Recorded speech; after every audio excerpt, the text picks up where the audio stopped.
Wretched slugs. Don't any of you have the guts to play for blood? I'm your huckleberry. And here we go. It's the comic book bullies. Man, you come right out of a comic book.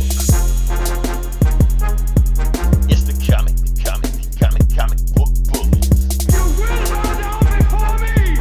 It's the comic book bullies. Now I am the master.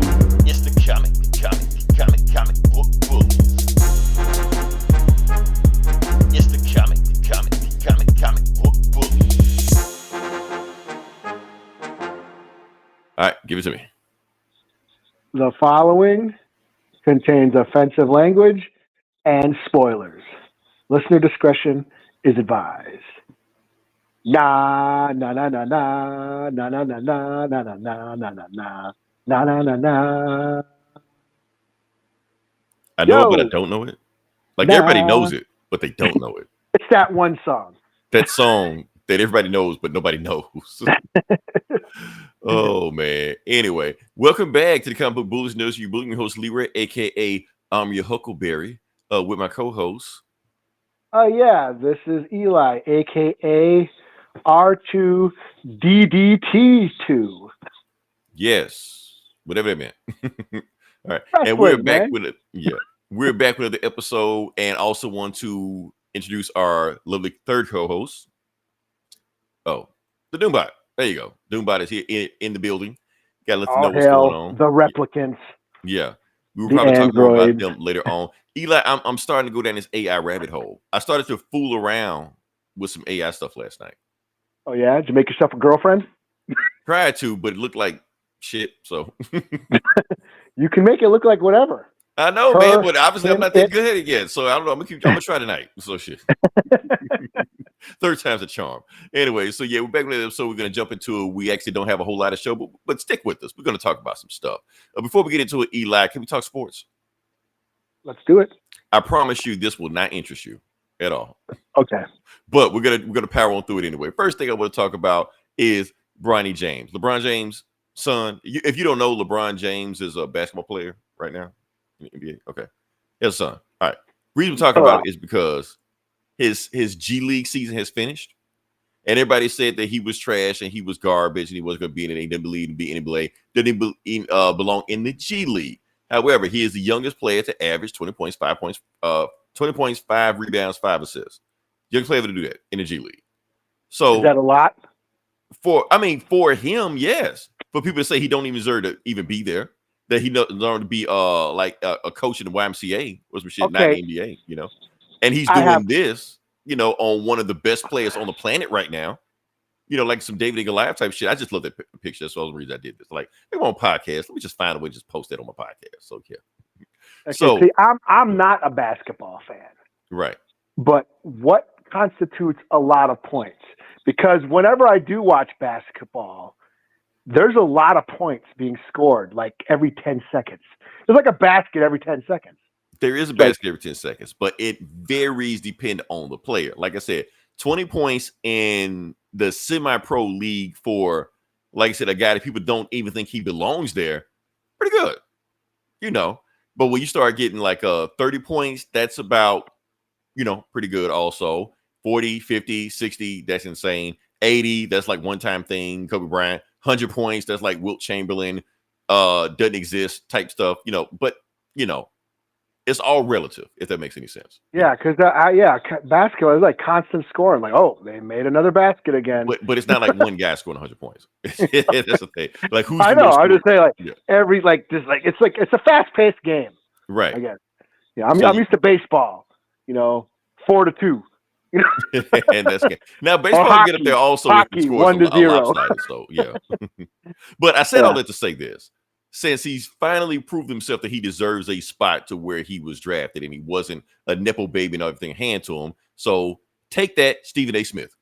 You know, this has been one of the biggest guys that's been talking shit about him, stuff like that. And LeBron James almost whooped his ass in a live game. It happened like that.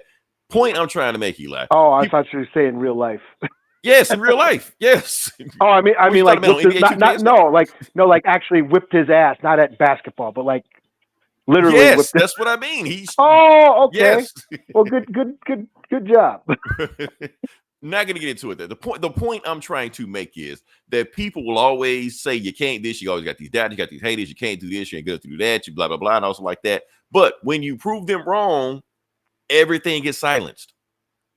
Where was that same energy when you were saying I wasn't this or wasn't that, one of that? But when you prove them wrong and it shows that he does belong, all of a sudden now people are quiet, not saying anything. That's what I'm saying. Keep the same energy. That's all. So, like I said, that. Give me some more about sports. Sure. Okay. We're going from basketball to hockey. Okay. Okay. Yeah. Now, sad news, Eli. Okay. Wayne Gretzky's scoring record was broken. I did hear about this. Yeah. Yeah. By this guy. I don't know. Olaf or Lorkin, something like that. I don't know what the fuck his name is. His name. I forget what team he was on, but yeah, I heard. I don't care. I rebuke this. Wayne Gretzky is still my scoring champ. I don't care. That's what it is, and that's what it's going to be. He was a pro star with Michael Jordan and Bo Jackson, so he is the scoring champ. He is the GOAT. Yeah. I don't care what Orlov or whatever this guy's name is. Yeah, Wayne Gretzky, the champ, who never Gretzky's the champ. Who never went into the corner at all because he knew he was going to get his ass checked like a motherfucker. But okay. He's the face, Eli. Come on, man. He can't be getting checked left and right. No, I'm not hating. No, you sound like you hating, Eli. You sound like you hating. He got to protect the moneymaker. Look at that, Eli. Come on. You can't check that. That's all I'm saying. I was going to say something about Canada, but I won't. We can't. We might be at a war with them. It used to be fun to make fun of Canada. It used to be fun to make fun of Canada, but now Canada's making fun of us now. Now, yeah, we can't talk shit anymore. Right. Hey, shout out to Wayne Gretzky. Yeah, shout out to Wayne Gretzky. That's all. Another thing about that, because Wayne Gretzky's name is simple. Like, how many rappers have said Wayne Gretzky's name in songs like that? Like, oh, I got ice around my neck like Wayne Gretzky. It makes no sense. But it makes sense in a rhyme. You can't say I got ice around my neck like Orlovsky or whatever the guy's name is. It doesn't make any sense. Nothing rhymes with Orlovsky, whatever the guy's name is. So that's why. Come on, man. Orlovsky and. I know Eminem could make 5 words to rhyme with Orlovsky. I'm not talking about that. I'm talking about simple stuff, man. So that's why Wayne Gretzky is my GOAT. Look at the face, Eli. Nobody's going to check that and not get penalized. Yeah. Now, this guy, fuck him up. Nobody cares. You know? Well, we'll see. Yeah, man. I mean, he got like Gordie Howe, Wayne Gretzky, yep, Arlovsky. Can we? I'm fucking his name, but his name isn't. I don't know. I'm saying Arlovsky. That's he's a MMA fighter. Oh, okay. I think I heard you say that, and that's what's messing me up right now. Shout out to everybody. Shout out to all the Arlovskys. All right. So they say, can we move on to actual podcast? Can we get in the podcast? Yeah. Okay. All right. So, like I said, we do have to do our due diligence. We want to say rest in peace to Val Kilmer. Yes. Val Kilmer is on-screen legend, did a lot of stuff I know for. Now, like I said, I know a lot of people that's expecting that only know these new actors like Timothy Chalamet and stuff like that. Probably don't know much about Val Kilmer, But back in the 80s, 90s, he dominated. You could almost say he was Ryan Reynolds before Ryan Reynolds. He was a movie star. Like back then they had movie stars. Like, I'm gonna just name off some of the roles he played off. Real Genius. Genius. Great I flick. haven't seen this movie in decades, but when I remember seeing, I thought this movie was like funny as hell. You know what? I think it was during the lockdown. I rewatched it. I haven't seen this in a while. Stranger Things spawned the '80s retro shit. And all the 80s shit was making a comeback. So yes, I did a rewatch of Real Genius, and yes, I was thoroughly entertained. And yeah, I hadn't seen it since I was a kid. Okay, so it does hold up. See, I didn't, and I'm scared. I was scared to watch again because I didn't know if it held up. Yeah. So I'm glad it did. Also, Top Secret. Top Secret. Kind of like a James Bond version of Naked movie. Gun. Yeah, I said it's his better top movie. Yeah. Oh. See, I already knew your favorite movie, Top Gun. Yes, my favorite movie for me to poop on. Yeah. Now, say what you want, Eli. This was the actual movie that made him take off. Like, the actual, got people noticed. Like, Top Secret, Real Genius. We don't know people that saw that movie.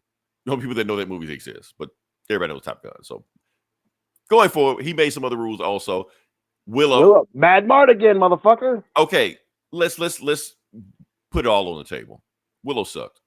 I'm sorry. It did. I'm sorry. You say what you want to. It sucked. I'm sorry. The movie was not good. I came in there. Lord. Eli, it left me wanting. That's all I'm saying. Oh, you wanted The Empire Strikes Willow and then Return yeah. of the Willow. That's how they sold it.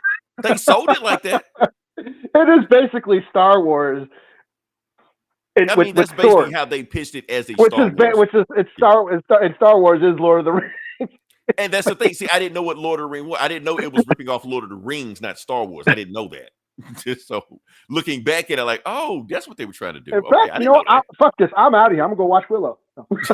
You can't. They removed it because nobody watched this shit. So you might well sit your ass right here and let's finish the podcast.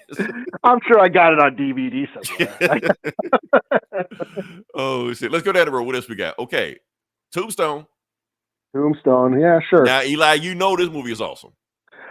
It's cool. Yeah. Oh, come on. Willow is awesome, but Tombstone is cool.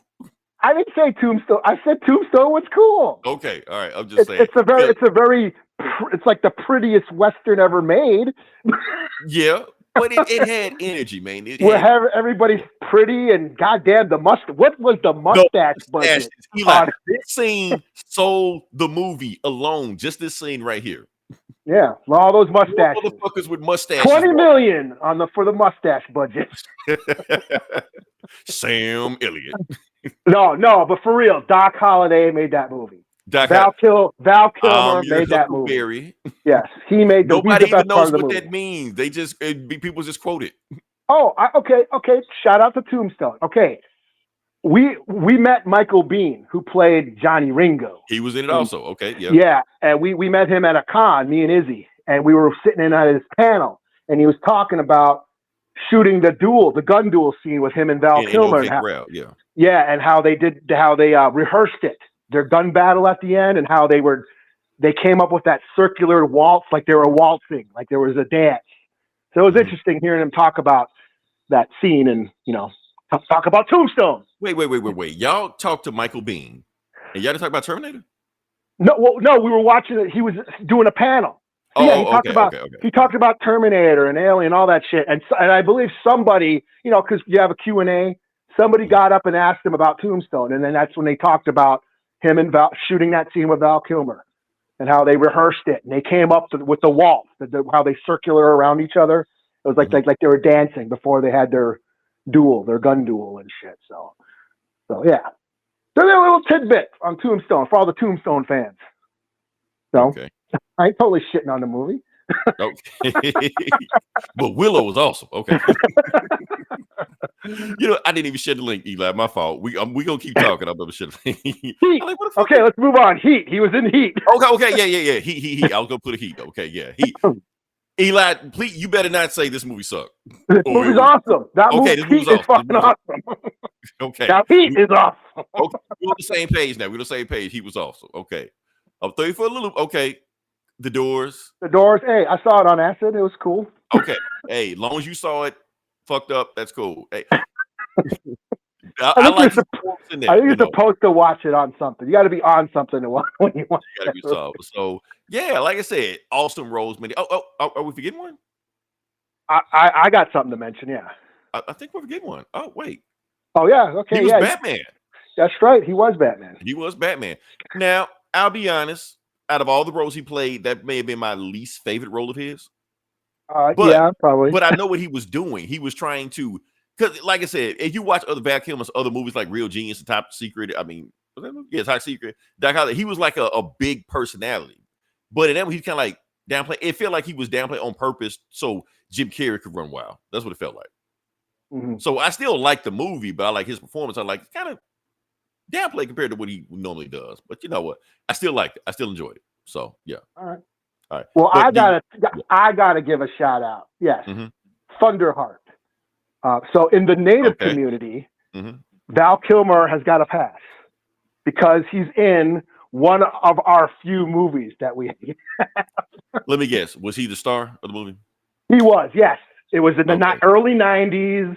He is playing a half-breed native. So yes, there's a bit of white saviorism going on, and he's a non-native playing a native in the movie.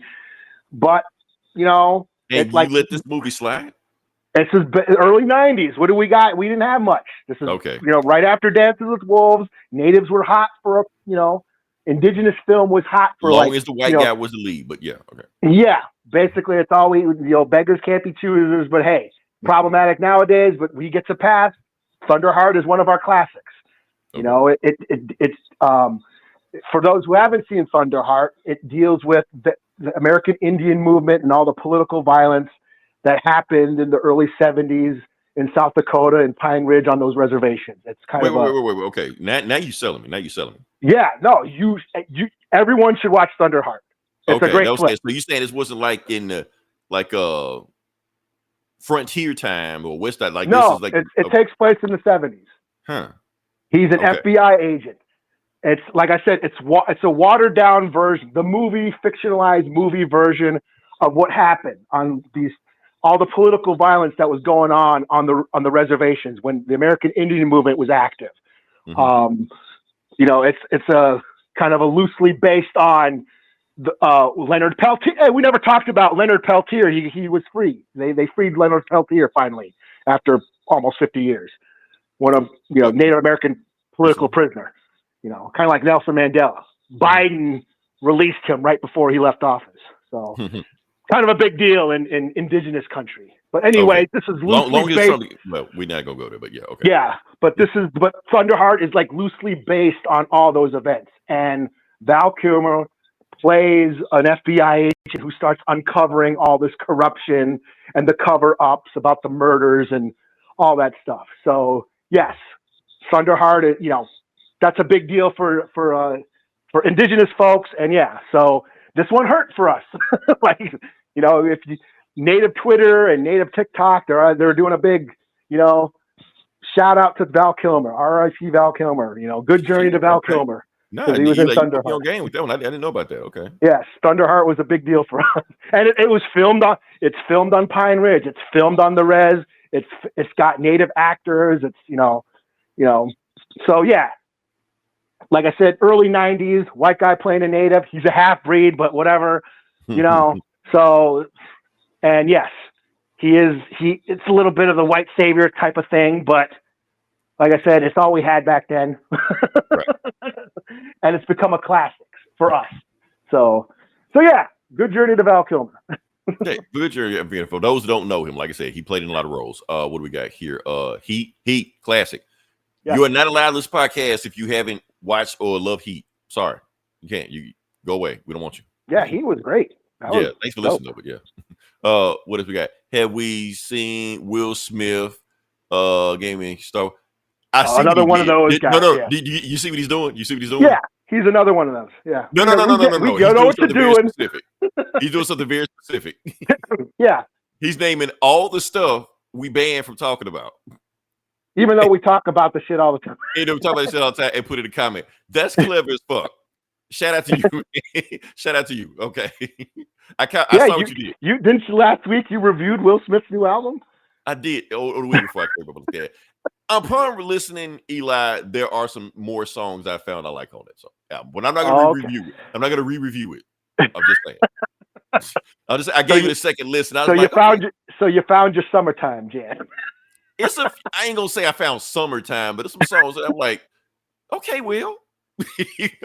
I shouldn't be like that, but yeah. But like I said, I just talked about Bronny James. I should give Will Smith his credit also. Anything to get jiggy to? There's a few songs I got jiggy to. Okay. Anyway, let's move on past that. The new Millennium. Millennium. Well, we already passed the Millennium. I guess Millennium 2.0, I guess. I can't read it. Is there an upcoming film you guys are all looking forward to? Upcoming film we're all looking forward to. Superman. Minecraft. No, I just did a segue, but okay, you want to talk about Minecraft? No. I wasn't. He probably in. Do you want to take Python? Do you want to? Can you read that one? I can't read that. Nah, man. I'm on my. I can't read this shit on my phone, man. Do you know CC, ASM, or Python, Mister? Huh? Yeah. Okay. CNC One of those. Okay. and Not sure what that means, but okay. Let's go a past that. Python, Mister. Okay. Nah, All right. man. I'm sorry. You're going to segue, but I'm going to let you segue before I segue.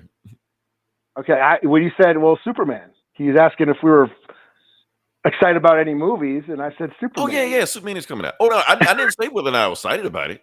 I said a thumbnail. I would discuss my opinion of it later on, but yeah. But another movie coming out next week. Okay, so we're going to give a birthday shout out to Robert Downey Jr. Okay. Reason we're doing that because Robert Downey Jr. has turned 60 years old. Shout out to him. You know, Robert Von Doom Stark or whatever the fuck Marvel's doing. I don't know what the fuck going on right now. But point is, he threw a birthday party. And he showed up at the birthday party, and we might have a sneak peek of what Dr. Doom may look like, Eli. Like he showed up looking like this. So change hair because he's got to be in Dr. Doom like performance right now. He doesn't break character to the DVD commentary. That's how it is. But the point is, he posted a birthday like celebration invitation to everybody, and we may give us a look of what his Dr. Doom may look like. Boom. So he looks like Prince when he was dressed up as the Joker. And so you see it. You see it. Dance, okay. Yeah. Okay. I thought I was tripping. I'm like, why does he look like Prince? I know he's the artist formerly known as Iron Man, but still, you taking this shit a little bit too far, man. So yeah. So now we got Prince Dr. Doom going on right here. So get the funk up. Get the funk up. Okay, Eli. I don't know, man. I don't know. The whole idea seems weird as hell, and it just seems like it's getting weirder. So, I don't know. We'll see how it goes. I should have read this before I clicked it, but we're just going to go with it. Your computer runs C++ and C, and can they ever... are you AI? Who the hell are you? If we write our computer codes? Or are we... I don't even understand what you're saying, so obviously we don't write computer code. Are we closed captioning? Do we have closed captioning? If we are, that's not us. That's the Doombot doing that. Yeah, we're just, yeah. Yeah, we don't know what the fuck going on half this podcast. So. We don't even know what we're talking about, man. Yeah, we just go, I'm a person. You sound too smart for us, man. The Guy Factory. Are you a person? Think about it for a second. If you were, would you know? If you weren't? The red pill or the blue pill? So yeah. Oh shit. It's clear the answer is no. I think we pissed them off. Okay, let's keep going. All right. What is it? Okay, now Eli segue. Into Superman? Actually, no. I'm sorry. I'm gonna cut you off. I'm gonna segue again because I'm gonna segue into a segue. Okay, hold up. The Guy Factory. Okay, I think we pissed him off. Let's see where he goes with this now. Uh-oh. Who don't want that? Okay. Let's keep moving. Okay, let's keep moving. We're not trying to piss anybody off. All right, so the point is what we're trying to do is Eli, give it to me. What was the number one movie of the week? I'm not going to do a thing or a big celebration. So we're still not talking about Superman? We are. It's a segue. So not Superman. Superman was not the number one movie this week. Right. Not Superman. But obviously you know what the number one movie of the week was. Minecraft, right? Minecraft. I heard okay. that. Yeah. But here's the thing. Minecraft, I'm trying to remember off the top of my head. I think it did 147 million already. So it's already 3/4 of what Captain America Brave New World already made. Okay, yeah. Yeah. So yeah. So times are changing. Times are changing. Comic movies out. Video game movies in. Not just Minecraft, where we had Sonic last year. Mario the year before that. They're killing. So that's where they're going at. Now here's the thing, Eli. What's so crazy about it? Like I said, Minecraft, I'm not going to review it because the movie looks like shit. But that's just me. That's my thing. I'm not part of that demographic. But the thing is, Eli, Minecraft has been showing clips. Yeah, Minecraft is showing clips of what people have been doing in the movie. And these kids are treating this shit like in-game. Really? Like they're like standing up and wow. There's like big old fucking reactions and cheers. Yes, and they're showing like the Minecraft like Facebook pages showing reactions of people in the theater, and they're like in a damn rock concert. There you go, Like man. you know what? You know what I mean? You're old. That means you're getting old. I guess get off my lawn. I'm in my get off my lawn era right now. I get that. So yeah. Because they was in the theater, and you know how at Woodstock, when you saw a picture like a dude was sitting on top of another dude, like trying to watch the concert, they was doing it in the Minecraft theater. Wow. Like, what the hell is going on, man? Is it this is sold out, but y'all can still keep coming in. Right.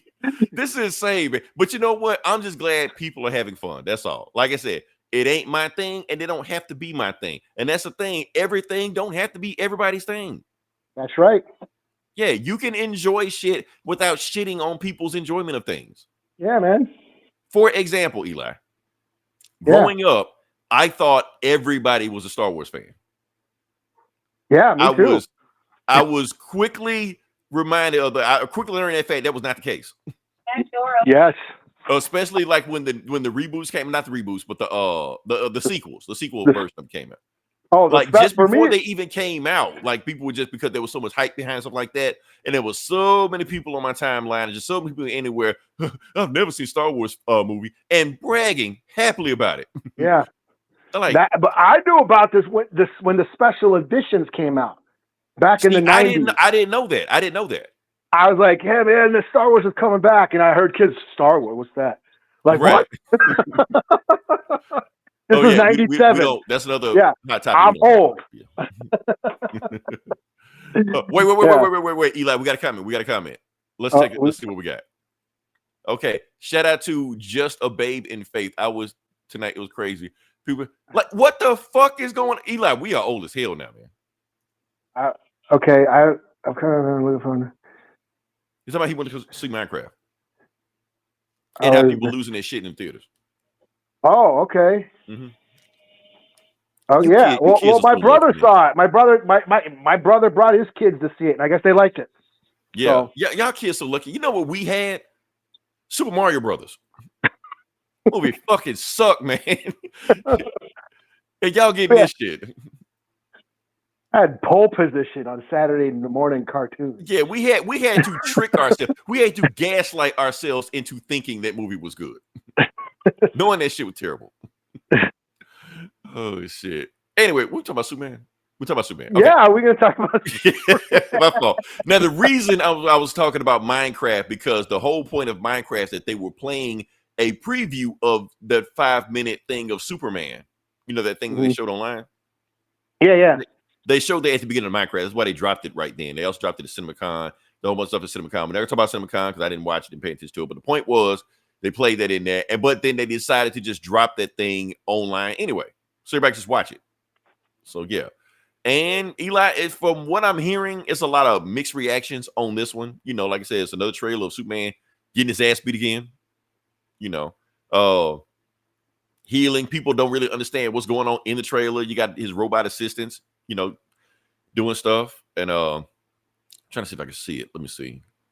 I can't find it. I'm going too fast. It's crypto. Huh? Okay. So point is, like this scene right here, people don't understand this scene. They're like, if Superman is powered by the sun, how is he being hurt? Now, they explained it in the movie, in the trailer. He had 14 broken bones. So he's healing at a fast, rapid rate. And when you heal that fast, rapid rate and those bones are been like that, that shit is going to hurt. So that's my interpretation of it. You know, people still mad about the suit. They don't like the suit. One thing I didn't like, the robots called him Superman. That just bothered me for some reason. I don't know. You want to call him Cal?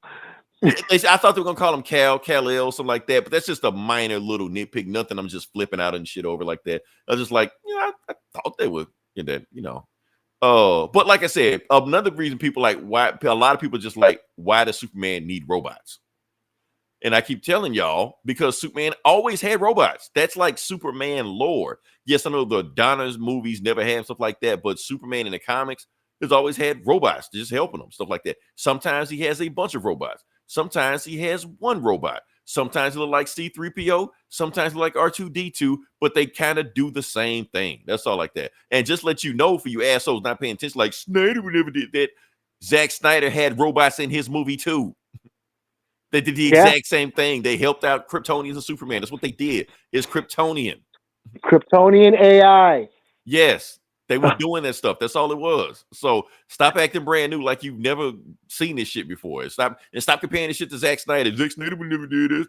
Zack Snyder, Superman wouldn't be crying when he get hit with the sun. Shut the fuck up. Shit, that's all Zack Snyder's Superman did was cry. Right. Zack Snyder's Superman was a bitch. Ooh, I'm sad. All this shit like that. God damn, that guy was such a bitch. Oh, yeah, man. But here's Snyder my Man. thing like that. Look, I watched Man of Steel today, man. Still love the movie like that. Here's the thing: we don't have to have a war over this shit, man. It's okay to like both movies. Yeah, you can like them both. They're completely different movies, completely different tones, but you can like both of them. It's okay. You don't have to be a war online of Zack Snyder this and Diaper Man that and all this shit like that. You don't have to go that route, man. Yeah, people bitch too much. All right, comic book fans be bitching too much, man. I saw the scene. Yeah. I saw it and I was like, cool. I'm gonna see that. Superman got his ass kicked. I wonder who whooped his ass. Right. You know what? I gotta find out who whooped his ass, which means I gotta go see the movie to find out who the fuck beat Superman's ass. Right. So we still don't know. I'm gonna go see it. That's what it's for. Let's go see this fucking movie. And, this fucking movie. Jesus Christ, shut the fuck up. See, that's why no one was touching your dick. Right. They complain about Superman all the fucking time. Yeah, fucking sitting inside, complaining, bitching about dumb shit all the time, man. Go outside, nerd.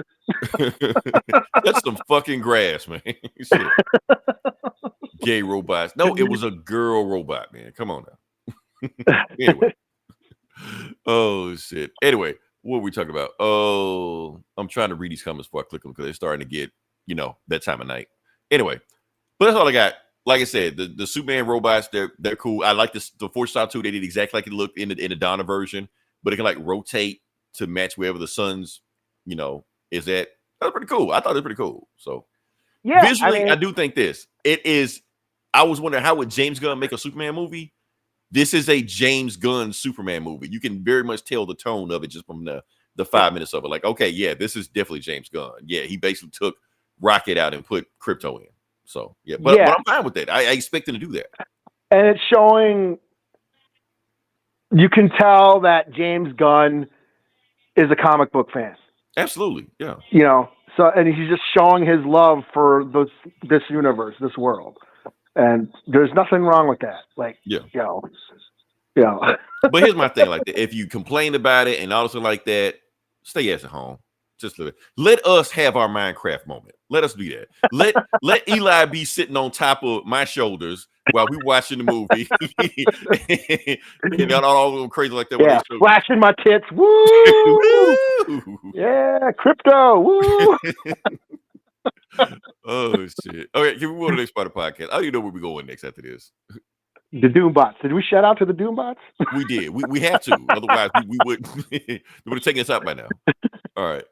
Oh, okay. Before we get to those stuff, did you see Daredevil? Yeah, I did. You did? Okay. I just want to briefly just talk about it, man. Just okay. Okay. Trying to see where we at. It's so much stuff in episode 7. We at 7 or 8? We're at 7 right now. Yeah. So I think it's only 2 more episodes left. Yeah. Damn. So this episode they fought Muse, I guess. Yeah. Mm-hmm. Muse, this guy. So here's the thing, Eli. I was excited. Like I said, I don't know about the character. I didn't read that run of the Daredevil when they did this stuff like that, but I was excited to see where they go with this one. But I got less excited when they actually explained them. My daddy was mean to me. I'm like, oh, this shit. I think they might have changed it because I think he was a mutant. I think he's got superpowers in the comics. I recall. Okay. Definitely wasn't that in his case. So, yeah. And then I kept thinking about, okay, he did have a good fight in the last episode. So I'm thinking, how's he doing this? Like, where did he learn how to do all this stuff like that? So apparently his dad hired a karate teacher, and for 3 months. Hey, in Cobra Kai, that's enough to get a black belt. What the fuck? Okay. I was just like, this is like, we keeping a straight face with this shit, man. Like, we really supposed to believe this shit? Okay. Come Yeah, on, there was a man. fucking 5 ninja fingers dude. of death. He learned the Iron Fist technique in a week, son. I'm like, just go with it. But that wasn't my favorite part of it. My favorite part of it was the Kingpin scene at the very end. Oh, yeah. So him and Vanessa have the worst marriage ever. Now, we were talking about this. I was okay. Okay. So did Vanessa set that dude up? Yes. Yes, okay. Very much. Yeah. Or that's just my opinion. Or because we're like, or did she actually hire that guy and fucking Kingpin knew about it? Right. Tip Kingpin off, let him know he's coming out, basically take out his enemies. So no. And, I think Vanessa sent that.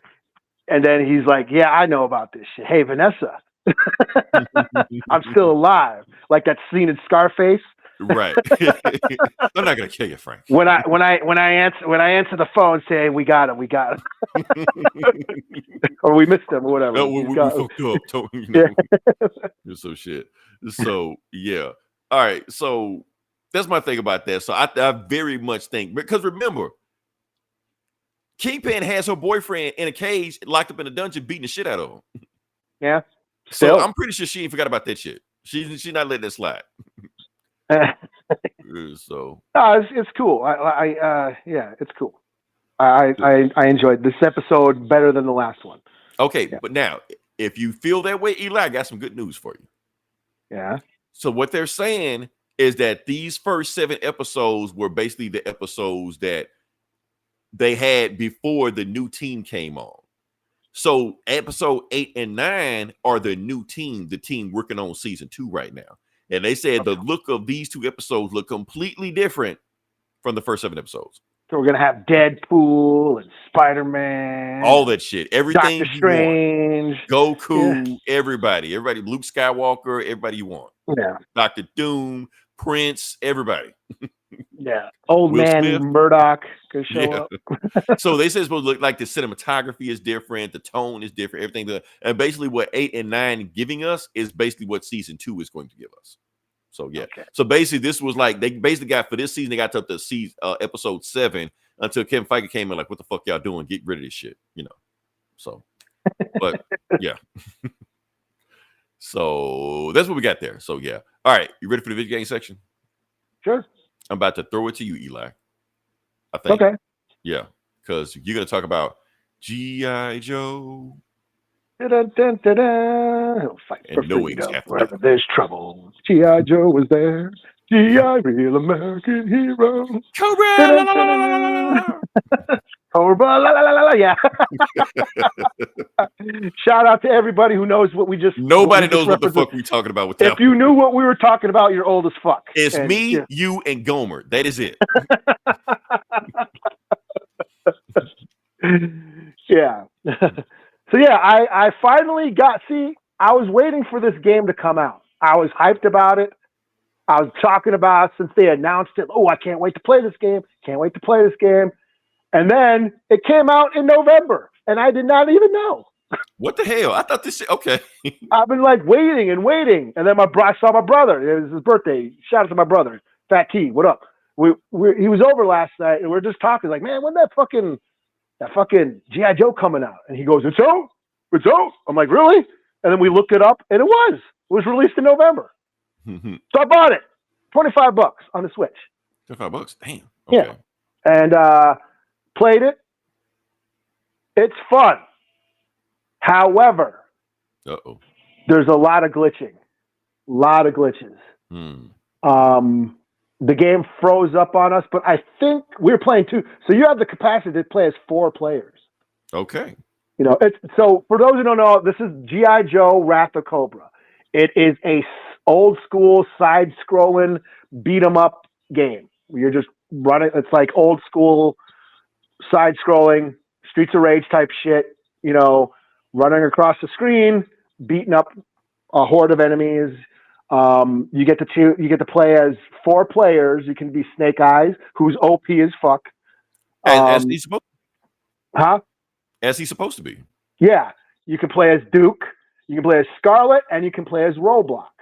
And it's, yeah, you go through, you fight, every level there's a different boss. You get to play, Zartan is a boss, Dr. Mindbender is a boss, Major Blood is a boss, Baroness is a boss, So yeah, yeah, it's cool. You get to pick up items. You get you got special moves and special combos. Each character has different styles and stuff. So it is a lot of fun. I've been on it, ever since Streets of Rage 4 came out back 4 years ago. That was like my COVID game. Yeah, I've been on this old school retro side-scrolling game kick, and yeah, Shredder's Revenge, what have you. So yeah, when they announced this game, I was stoked, and now I got it. I've been playing through it. I got through 8 levels now, so I'm not quite beating it yet. But it's fun, but it does glitch a lot. Last night we were playing 2 players, and it froze. But I think I know what happened. I think Fat T, my brother, he accidentally turned off his side controller. Because we were playing on the Switch. And you have those, you put those bumpers on the, you know what I mean? You put those 2 bumpers together. I think he turned his off because he could only attack, but he couldn't move.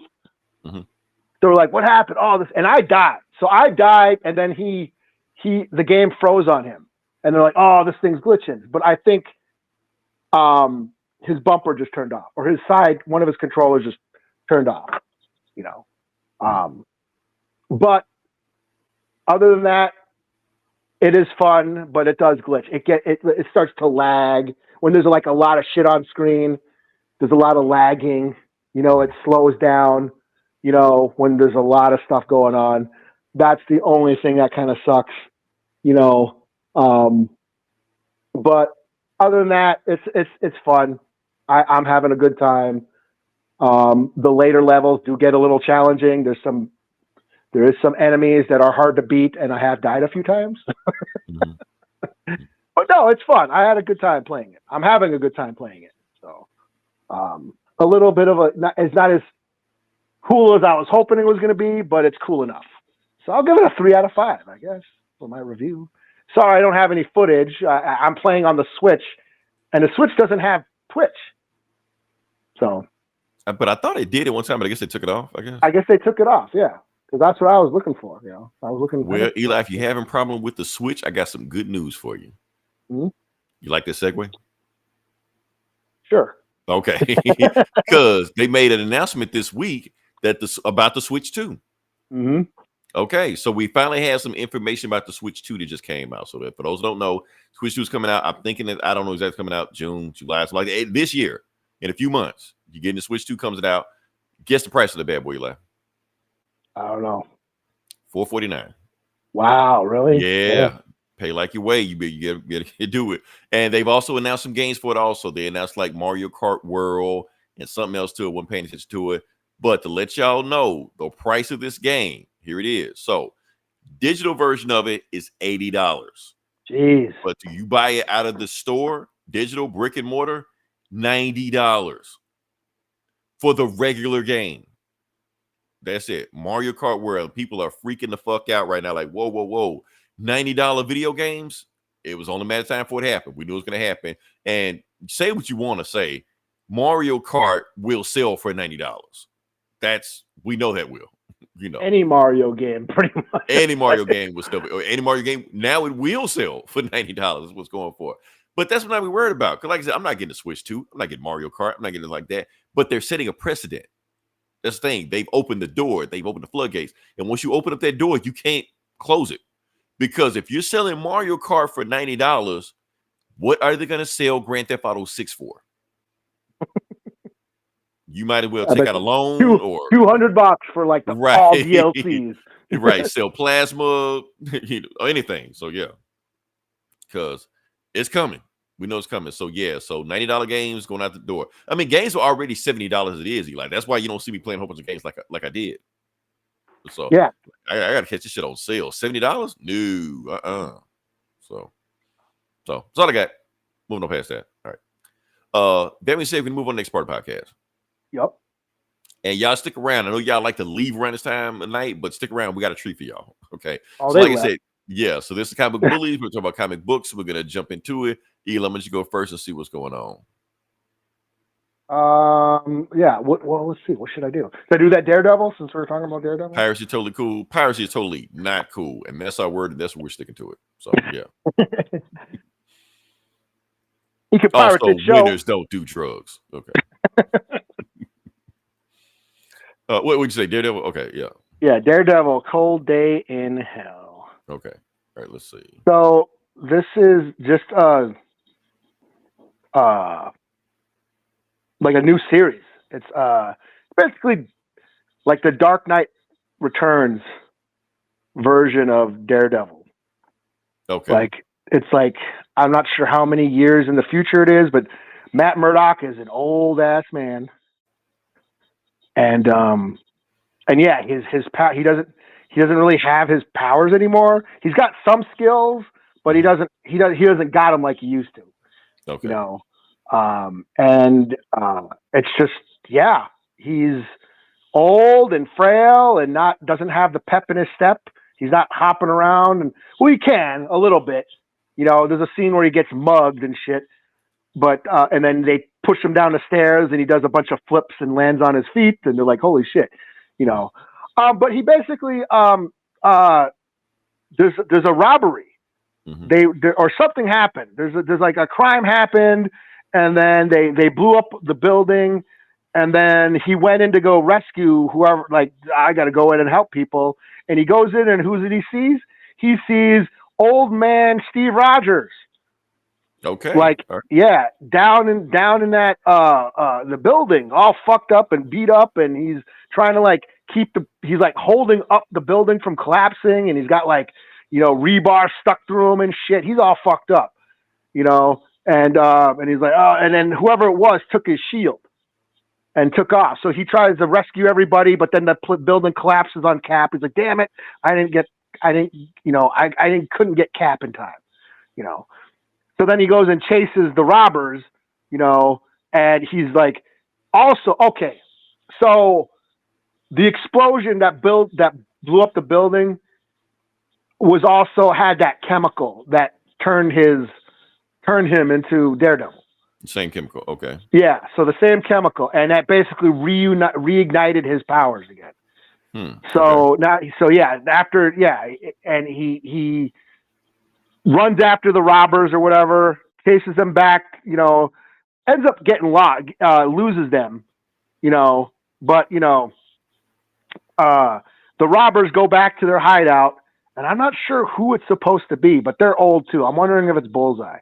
I don't know who it is. Baron Zemo. Anyways, he's like, hey, boss, check this out. I got this Captain America shield for you.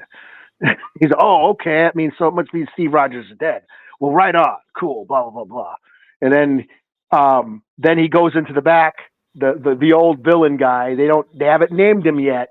I don't know who it is, but then he goes, let me check. He takes Captain America's shield, goes into the back room, and there's a dude chained up on the wall with no arms and no legs, and he's old as fuck, and he's like, hey, check it out. Remember this? This is Captain America's shield. I knew you were a big admirer of Captain America, weren't you, Frank? So whoever this is has the Punisher chained to a wall with his arms and legs cut off. And that's where it ends. Probably Jigsaw, something like that. So Kingpin is dead in this story? Yeah, Kingpin is that's the beginning of the comic. He's like visiting Wilson Fisk's grave. And yeah. Well, damn. And then like it's some dark future. Yeah, he's in Staten Island. He jumps on the ferry, and then it reveals like the Brooklyn Bridge has been collapsed. It's not even up anymore. And did they explain what happened to Hell's Kitchen? No. So I think that's what we're gonna find out as. So this is just number one. It is a longer version. Or it was like a double issue. You know, I think it was like 40, 50 pages. You know, little pricey, you know. But no, it was cool. It was fun. Like I said, this feels like The Dark Knight Returns, only with Daredevil. The Dark Devil Returns, whatever you want to call it. Old Man Murdoch, you know. Okay. Let me click this. This is a controversial comment, but I'm gonna put on there. If buying isn't owning and pirates is stealing, you kind of got a good point. I mean, because you buying all the streaming stuff and they don't have anything physical anymore. So if you're buying digital, it's not really buying it. You're kind of leasing it. They can take it away from you time they want to. It's complicated. Yeah, well, that's what you get when y'all want to fucking put everything on the internet all the fucking time. Right. That's what we get for going digital with everything. Oh, so you blame Napster for all this shit? Physical media. Yeah, I'm old. Yeah. We remember Napster. Yeah.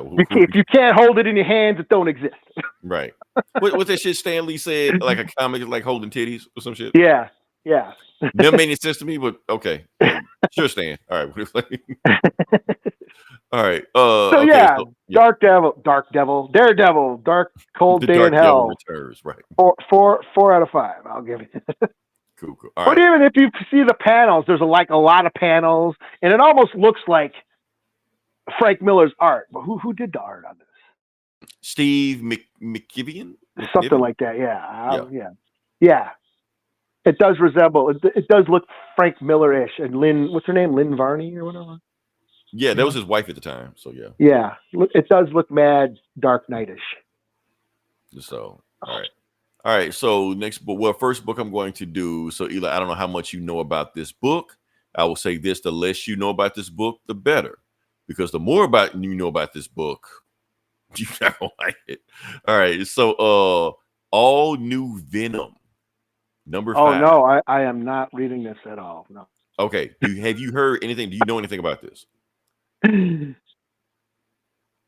Okay. If you don't know anything about this, good for you. God bless you. So yeah. So here's the thing. They call it all new Venom because it's all new Venom. It's a new person playing Venom. And in the 5th issue, trying to narrow down who is the new Venom.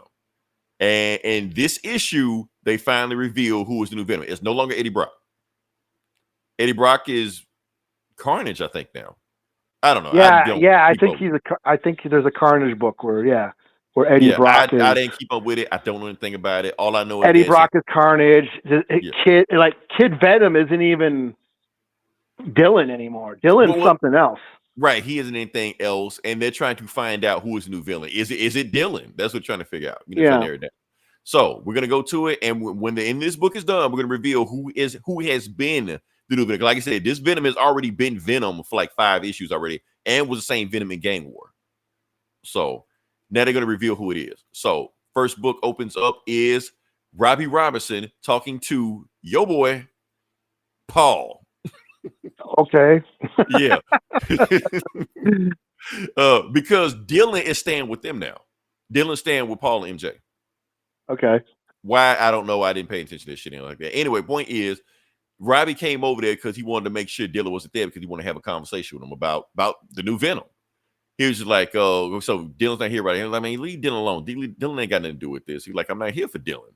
I'm here for you and your wife, because I know your wife, MJ's been running around as jackpot. She's like, dun, dun, dun. How do you know about that? He's like, come on, man. It's me. I know.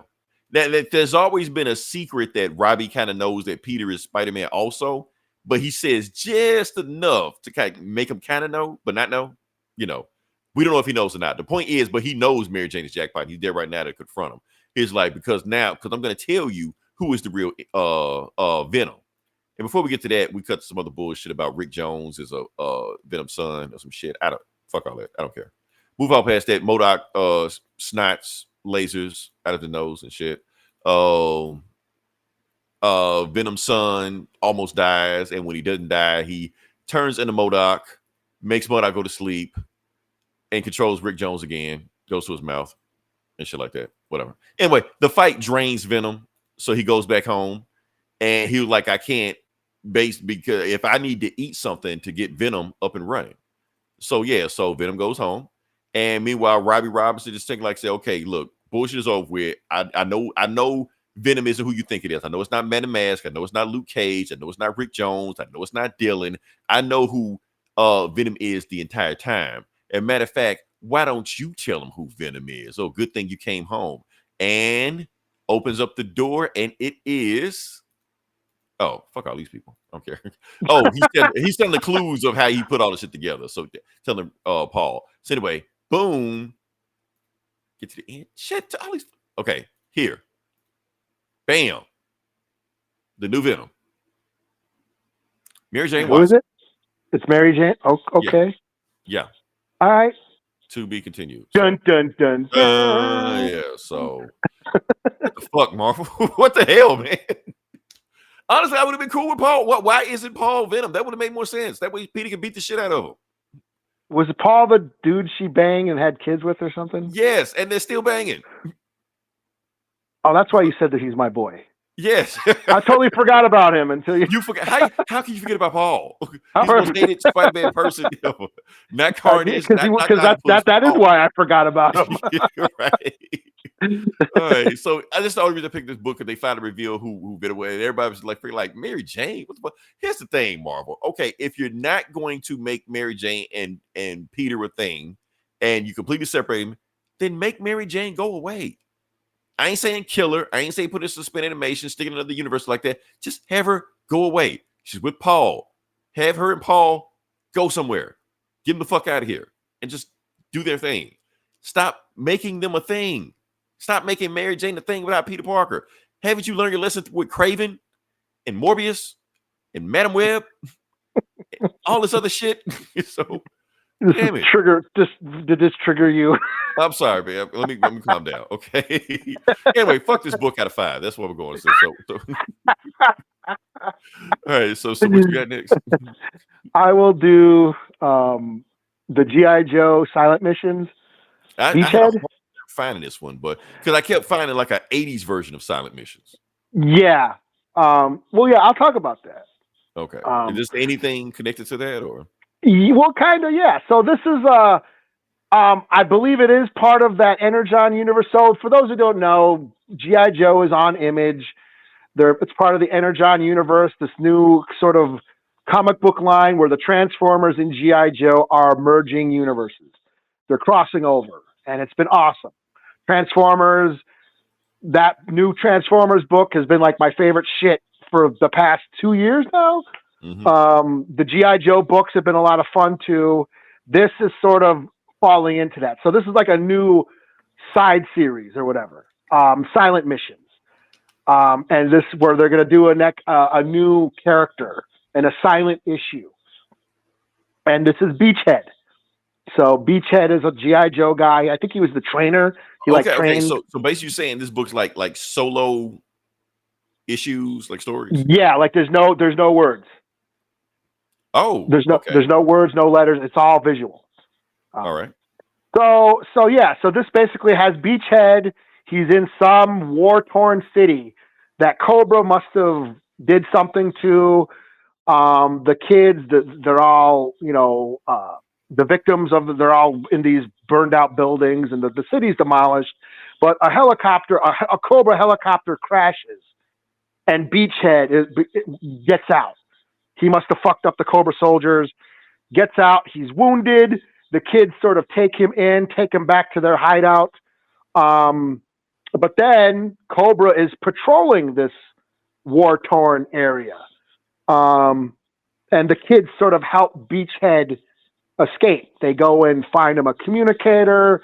They basically radio for the Joes to come. And it's just basically Beachhead in this hideout, in this war-torn rubble of a city, waiting to get rescued. But then at some point, Cobra find out they're survivors. They find that family's house, and then Beachhead has to defend the family and fucks up the soldiers. And then at the end, G.I. Joe shows up and rescues them.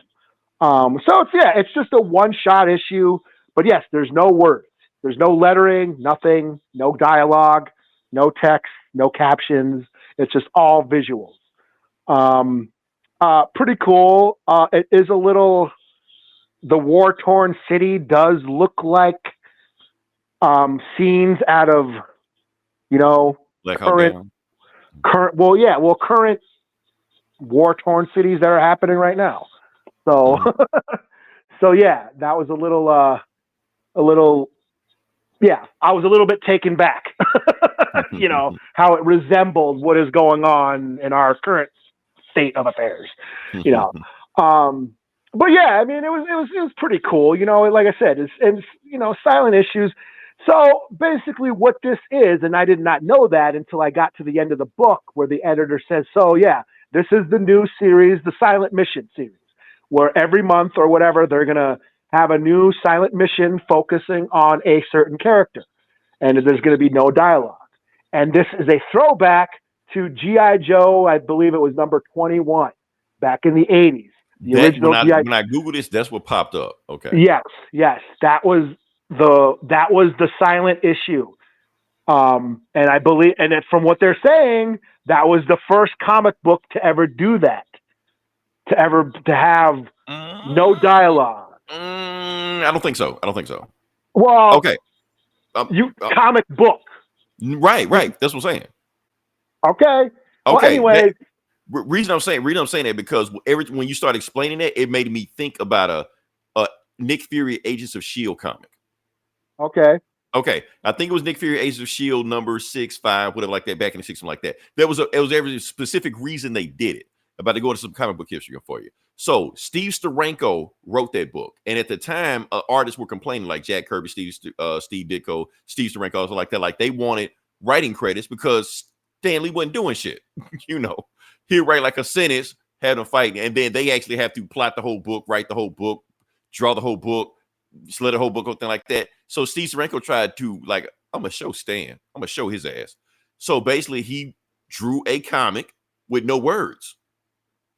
So since there were no words, and it was just Nick Fury like sneaking through who they fight? Hydra, Scorpio? One of them Nick Fury things they did. Sneak through a base, no words. He taking out people, cracking next shit like that, sneak through shit like that. So he had to force Stan Lee. So Stan says, you ain't writing no words. You have to put me as, credit. You have to give me writing credit. Because I basically did everything.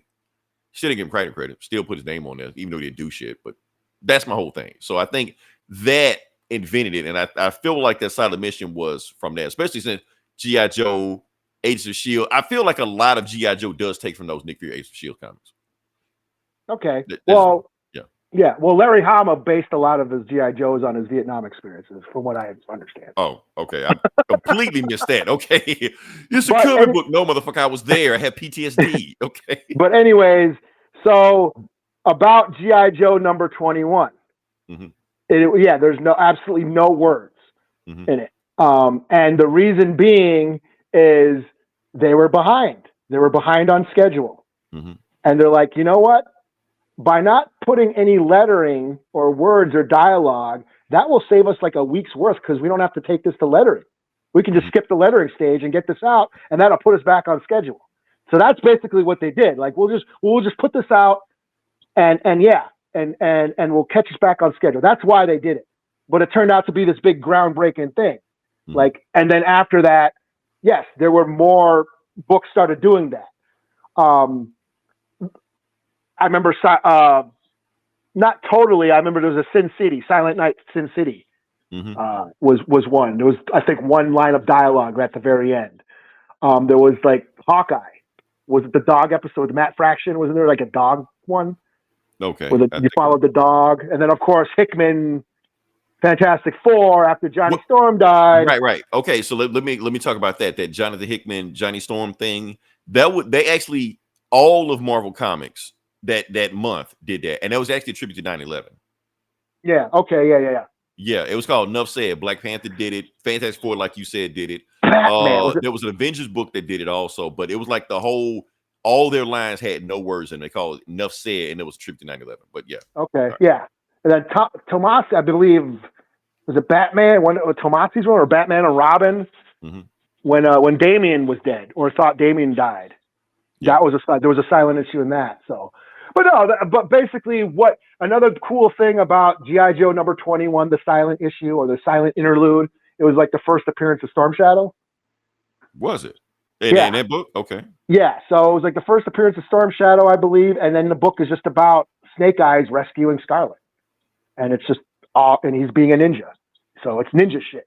So no sound, and Snake Eyes can't talk anyways.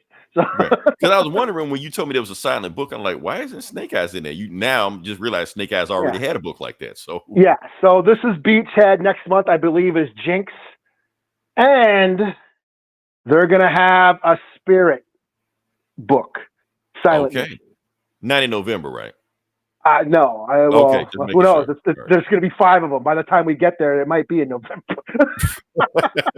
Just like we planned it. Just like we planned it. And I don't know how to feel about, having the Indian guy not speak on a character I already can't stand. Right.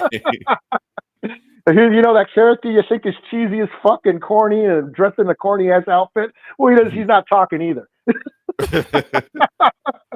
Save your rage, Eli. I feel like I was like, later on in the show. So yeah. Oh, here's Spirit. Remember him? Well, he's back, and he doesn't get to talk. Gonna sit back like the wooden Indian at a cigar shop. Oh man. Yeah. So, but anyways, this is cool. I'll give it a 3 out of 5. Yeah. But I have been into the G.I. Joe, the new G.I. Joe books. So. But yeah, that's all I got. Okay. So next book I'm going to do is what do we got here? Okay. Another Absolute book. Absolute Green Lantern #1. Okay, I did not read this. You did not read this. Okay. Here's the thing, Eli. I'm gonna tell you a little secret. I love Green Lantern. I know I don't talk about Green Lantern a lot on here because Green Lantern is a tough sell. But I like Green Lantern because the thing is, and it's not just because of John Stewart, I was like that. I just like the whole space shit. Like it's hard to Green Lantern goes deep into DC lore. Now, Batman can't go there. Batman stays in Gotham City. Superman dips a toe in there. For the most part, Superman stays in America, where it's like that. But Green Lantern, he only makes sense in space. Like you can't do what if Green Lantern was in the real world. It don't work. Yeah, you got to be balls to the wall, space bullshit, all that, like willpower, fear, all that shit like that. Yeah, if you don't do it, it don't work. So yeah, and I'm not well versed in Green Lantern lore or cosmic DC. That's the thing, because to know DC is to know Green Lantern and vice versa. Yeah, and that's pretty much why I ended up skipping it. Well, after that Daredevil book, which was expensive and long, and then of course the X-Men. I was like, nah, I'm going to skip out on Green Lantern. Understandable. Because even though it's an absolute shit, you still got to know some Green Lantern shit. Like lore shit. It's there. I checked out the first couple pages, like, I don't know what's going on. I'll let Leroy handle it. And you said that, and when I started thinking, oh, they're doing that. We'll talk about it. Let's go to it. All right. So the book, Green Lantern #1. Absolute Green Lantern #1. And of course, Sojourner is on there, and I'll talk about her in a second. She's actually in it also. But yeah. So the book starts off with Hal Jordan. And he's just in the middle of the highway, just walking. And the police sees him and just like, what the hell are you doing? Like, you've been walking for a while and you are nowhere near the next town. So do you need a hand or anything like that? And he's like, got his hand in his pocket. And the cop sees like, what you got in your pocket? Like, is that drugs? Is it gun? What you got in your pocket? Like, put your hands out your pocket. And he's like, I can't. He like, and then he pulls a gun on him. He's like, get your hand out your pocket right now. And I'm gonna see what's going on. He's like, no, I can't do that. And when he pulls his hand out of his pocket, bam, he gets, all you see is all black. Nothing. Repo Man. Yeah. At the beginning of Repo Man. Yeah. And the cop is dead. All you see is left is his shield. That's it. Meanwhile, Hal Jordan just keeps on walking, and he whispers Abin Sur, which threw me off because Abin Sur is in the regular Green Lantern comics. It's the alien that gave him the ring. So why is he whispering Abin Sur right now? So yeah. Anyway. I did not know that. Yeah, and they call it the Black Hand, and obviously we're gonna talk about it later on. But he has a Black Hand. The Black Hand is a Green Lantern villain. So how the whole reason that what's that story? Blackest Night. He was the cause of it all that shit. Okay, yeah, I did read Blackest Night. Okay, I do remember that shit. Yeah, I think we read it together. Okay, so anyway, he goes to this diner May and Mo. Okay, he goes in there. And Eli, I'm pretty sure you can tell me some horror movie this reminds you of, because it felt very horror movie-ish. Like I think I've seen this before. Don't know where it came from. But anyway, he walks to a diner and he sits down, and everybody's looking at him like, what the fuck who is this guy? Because he didn't come up with a car. Like, how the hell you walk over here? We're miles and miles away from everything. He just sits down, just want like a coffee or something like that. And then as we get this news on the TV that said this breaking news just happened. This is shocking. This is unedited. And they just show a huge Green Lantern emblem that destroyed a city. I think I can't remember the name of the city, Emerald City or some shit like that. I've been making yeah, Emerald City. I didn't know that. See, I knew that. No. Emerald City is like or some shit like that. But anyway, it's a town in Nevada. They blew up a town in Nevada or shit like that. So, and they're just saying, but the government just says we can't say anything more official about it. So no more news on that. And then it just goes blank, stuff like that. So everybody's look like, what the hell is going on with that one? And Evergreen. That's the name. It's Evergreen, Nevada. That's what it was. Okay. So now they show 5 days ago, and it's Hal Jordan chilling with his best friends, John Stewart and Sojourner Mullen. Now, we all know who John Stewart is, the thing. Joe was the Green Lantern in that Far Sector book. I don't know if I reviewed it, but she's that Green Lantern. Okay. But none of them are Green Lanterns right now. They're just people, just dudes, just chilling out. And they're just like that. So Hal doesn't really say what he is. John is a architect. He's only in town because he found work there. And Joe is an ex-cop, like she is in the regular universe, so like that. And then they see these bikers just going through the towns like that. And it's like, should we call Guy? They're like, nah, Guy's busy. Plus, I don't really want to fool with Guy right now. So even in this universe, they still hate Guy. So yeah. So, and while they're doing it, all they hear is bam. Yeah. The bikers run smack dab into like a green wall. And they walk out like, what the fuck going on? So they go in there, and apparently that Green Lantern emblem that dropped in its city, it must have dropped down on them, and they try to get out, and that's what killed them. And he feels the blood all on the green wall. It's like, oh shit, what the fuck going on? So trying to call people, cell phones don't work. And they're like, how the hell are we gonna get out of here? And then they look up in the sky. Oh, and apparently, like this biker gang don't see him, they just drive off. And they look up in the sky and they see a Green Lantern symbol right there, and also Abin Sur looking like some whatever the fuck, completely different from what we see him in the regular. Motherfucker. Yeah, like what the fuck is this? Let's Abin Sur. So they just like he gave me these powers. They're like, what kind of power? He just called it the Green Lantern, and he's like, nah, you better get your hand out your pocket right now, man. We won't trust you. And then like the one of the waitresses is like reaching for like the gun underneath the counter and shit like that, because he started to trip out. He gave me this weapon, and he's just like a gun. And she's like reaching for it to see what the fuck you gonna do. You're like, no, it's words. And he's like, take your hand out your pocket right now. Get the hell out my diner. And I think he like the dude owner even reaches for his hand, like pull your hand out. Yeah, he reached for his hand, like get your hand out your pocket. I want to see what you got. And when he does that, that's when we see, bam, the black hand.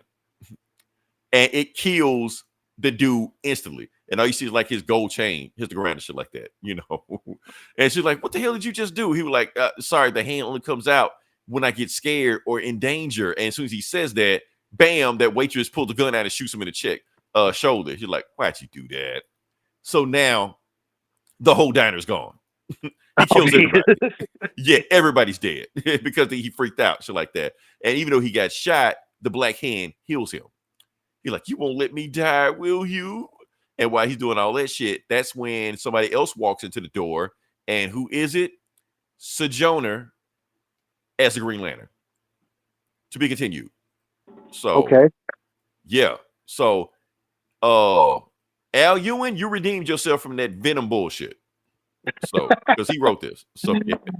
All right. So, no, I enjoyed this. It was completely different from what I thought a Green Lantern book was, but it's cool. I like it. Cool. All right. Yeah. So yeah, that's like, I'm gonna give this book, I want to give it. I was want to give it higher than a 4 out of 5. The art was pretty good. I'm curious about what story's going on. 4.5 out of 5. I'm gonna give it that.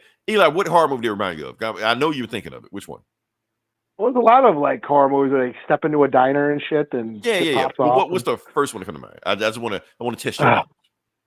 First one that comes in No, mind. don't think. Just give it to me. Is it Constantine? Is that Constantine or something? Did they have any Constantine? What was that Around when Paul Bettany was an angel or some shit? Oh, I never saw that. It kind of sucked, but I don't know. That I one never scene saw with that. the crazy I know what grandma. you're talking about. I know what you're talking about. Crazy grandma. That scene was crazy. Okay. I never saw that movie, but I know what you're talking about. Yeah. Nobody knows remember the name of that movie, but yeah. All right. So what you got next? I'm booked out, man. What? You booked out? I'm booked out. Yeah. Okay. So you didn't read Superman? Nah, I didn't. Oh, well, I did. Oh, what? Review it. What you got? Absolute Superman number 6. Mm-hmm. It was cool. You didn't read it? Mm. Oh man. Okay. This basically talks about Smallville and it basically talks about Smallville. We've been slowly getting like his origin. So like the last comic, he escaped. He got put in Krypton, blew up, and he got thrown in his space pod or whatever. Mm-hmm. You know what I'm saying?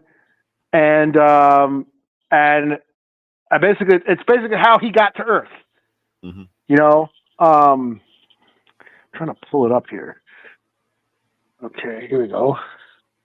Yeah, the computer, the robot, the AI on the ship is basically talking to him. Soul talking to him, and like he's like in that pod for like a year or something.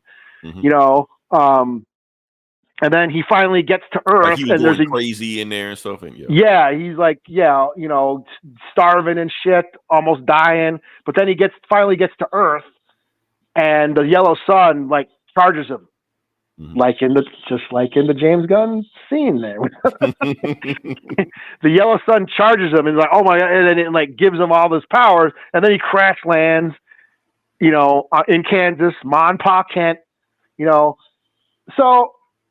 Basically, Lazarus is like some super corporation that is controlling the weather, and just like in Krypton. And because Ma and Pa Kent did not sell their farm, they're not making it rain. They're not letting it rain on their farm, so they can't grow crops. Exactly like they did on Krypton. Okay, they're basically mirroring each other. How we're suffering the same fate. So yeah. And so, Cal crash lands, he's a teenager, and they take him in, and and they're like, holy shit, this kid has all these powers, and he starts helping them around the house and doing stuff for them, pushing the tractor and carrying the tractor around and shit. And then the computer on his pod is like, hey, I've been studying this Earth and the atmosphere, and it seems like there's these machines, these drones up in the sky that's keeping it from raining. So I took them out. I destroyed them. So because there's a drought here, and Earth needs rain. The water, rain is essential to Earth. So I took them out. So the computer, the Saul, destroys those Lazarus drones, and then of course this alerts Lazarus, and they send in a bunch of peacemaker assholes, like, hey, you destroyed you destroyed our drones. So, and on top of that, you have an immigrant with no ID staying with you. So we're going to take him to our detention center. So, yeah, Superman is an immigrant, an illegal alien. Has his finger on the pulse. Yes, he's an illegal alien, and he is taken into custody. They grab him, but then, he's like, "Fuck this shit! You ain't taking me anywhere," and he beats the shit out of everybody. Fucks up like all the John Cena's. So yeah, fucks up all the. And then this was like a really powerful moment. I thought this was great. And this is what what Jason Aaron does best, when he flips the script, after he beats the shit out of, Lazarus and all the peacemakers, he starts crying. And he basically says, I spent like all this time, in that pod crying for what happened to my old planet, and how my parents couldn't save it and all that. And here I get to this planet and it's full of life and all this, life here. And now I just realized that I'm not going to be able to save this planet either. Wow. Yeah. And then he just says, fuck it. And then just takes off into the sky. And that's like the last time he sees Ma and Pa Kent for a while. Then he ends up going to all these countries, defending the poor, defending migrant workers, defending, all these overworked sweatshops and stuff, where he was in the beginning of the story, where he's in the mines and stuff. He keeps going to all those places trying to help them, So then we cut to the modern time. Lois Lane is in like Lazarus's office and shit. And, no, actually she goes to Smallville and she's doing she's doing investigating. She's trying to find out about Cal's parents, Ma and Pa Kent, and then we cut to this building in the desert and it's Lazarus's headquarters or whatever. And, basically the talking to somebody, like the secretary is talking to somebody,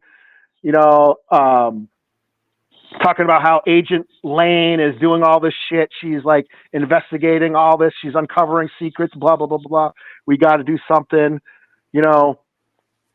and, I said, okay, well, we'll have to take care of her. We can't let her, let our secret get out,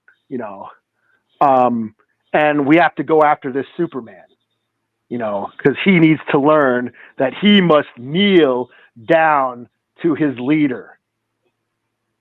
And it's Ra's al Ghul. What? Okay. Yeah. I didn't know where you were going with that. Okay. Yeah. Kneel down to Ra's. So that's the last panel. So Ra's al Ghul is in charge of the Lazarus Corporation, and he's in his pit, being all, sexy, bathing in the pit, with eternal life and shit, and he's got all these like monks worshiping him and shit. So, and it says in the next issue, Brainiac. So Superman versus Ra's al Ghul. I never thought that would ever be a thing, but okay. It's interesting. Okay, Ra's al Ghul is in charge of Lazarus. So it felt like it was right there in your face the whole time. Yeah, Lazarus, the Lazarus Corporation. It makes sense. Like, okay. Like they were dropping clues the whole time. So yeah. Now here's the thing that got me. Okay, because Krypton blew up, and they were looking for a planet to go to, and they couldn't find any planet other than Earth. Yeah. So it's making me thinking: did Darkseid eliminate every other planet other than Earth?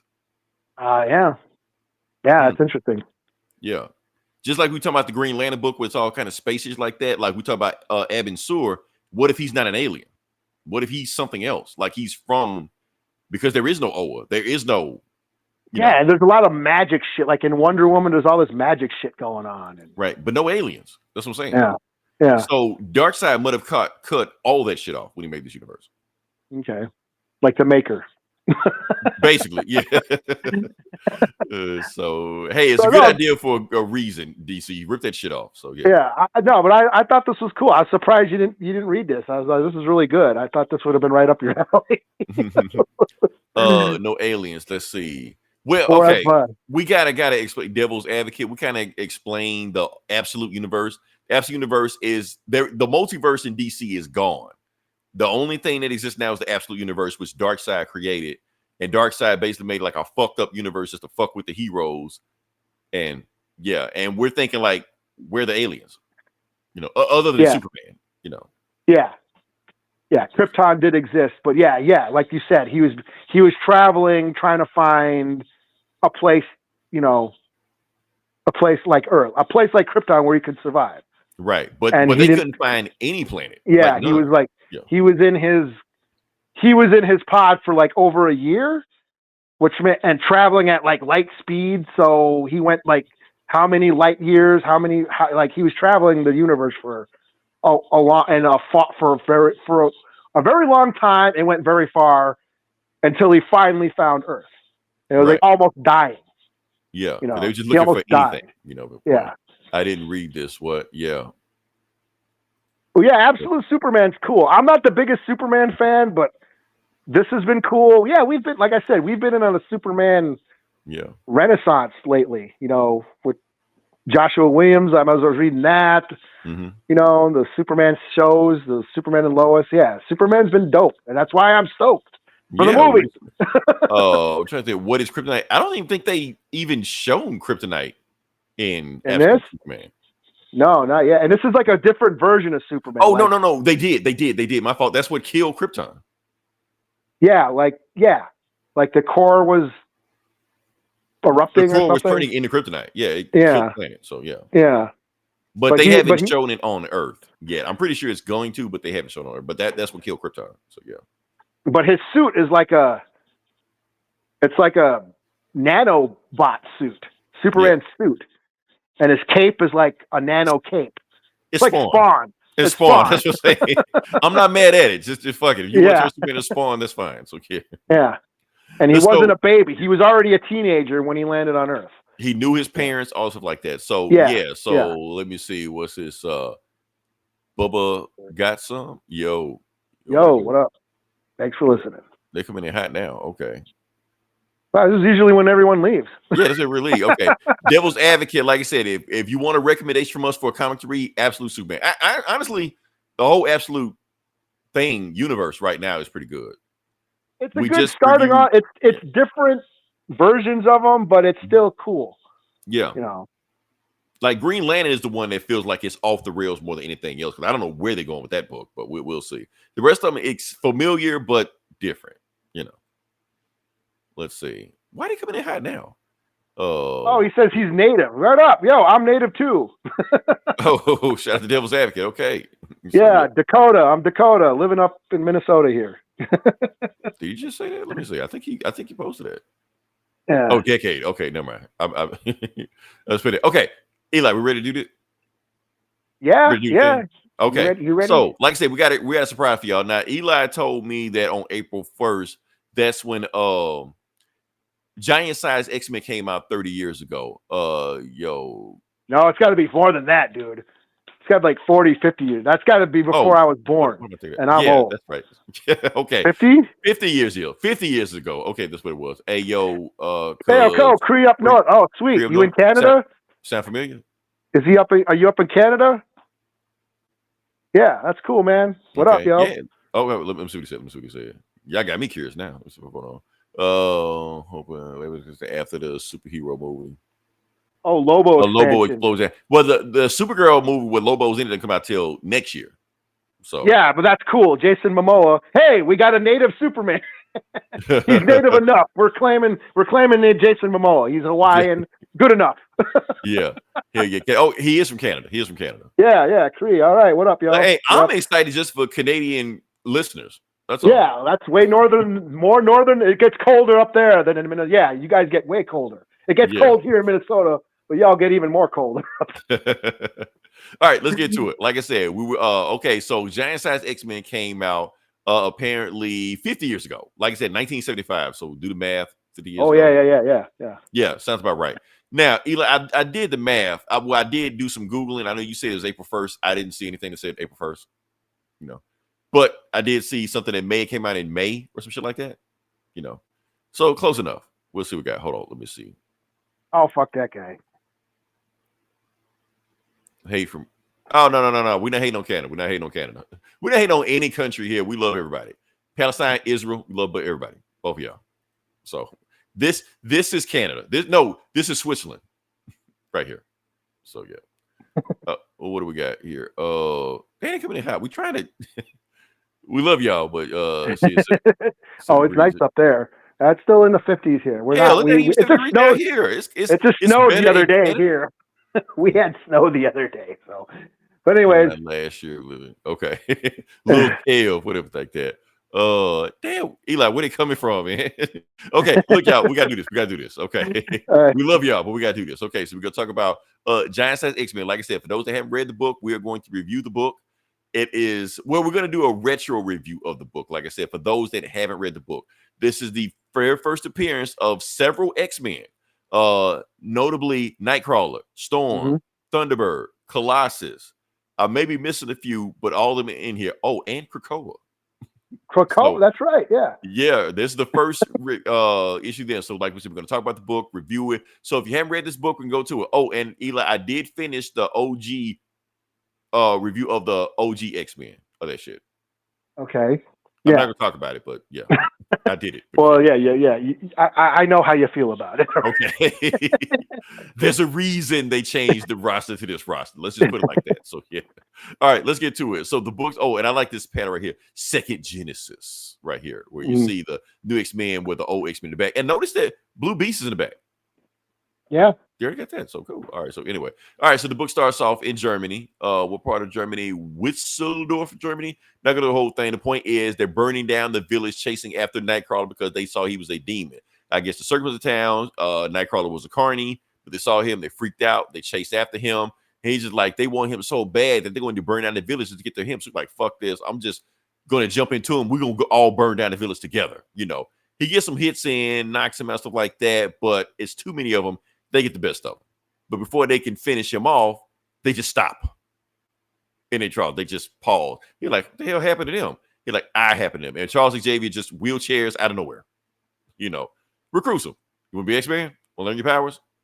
You're like, okay, shit, I ain't got nothing to do. So he goes with him. So, yeah, that's. Oh, and he asks, does he want to be normal? He's like, what is normal? Do you want to be like them? Like, nah, that's it. So, Yeah, they're assholes. Yeah, they're assholes. I'm going to get to the Nightcrawler second. Nightcrawler was actually pitched to DC first as either Legion of Superhero or Teen Titans. I can't remember. One of those two. Len Wein pitched him first. DC said, nah. So you're like, okay, fuck y'all.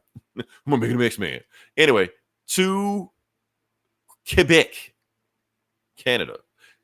So we got Canadian listed in the house. We're going to Department H, you know. Department H. Yeah, Department H. That's what it was. So Wolverine. In Canada. Shout out to Canada. Shout out to Canada. So just let you know, this was not Wolverine's first appearance. Nope.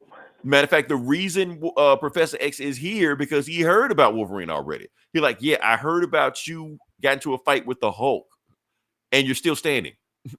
So that alone needs you to put me on. I need to put you on my team. You got some juice. Yeah. So here's like, yeah. So basically everybody heard about Wolverine's fight with the Hulk. That's just a thing that's got out there. And then Department H is like, hold on, man, you can't leave here. You still work for the government. You still got shit to do. And he was like, nah, maybe you didn't hear me. I'm out of here. And he, bam, chops off his tie. Like, I resigned effective immediately.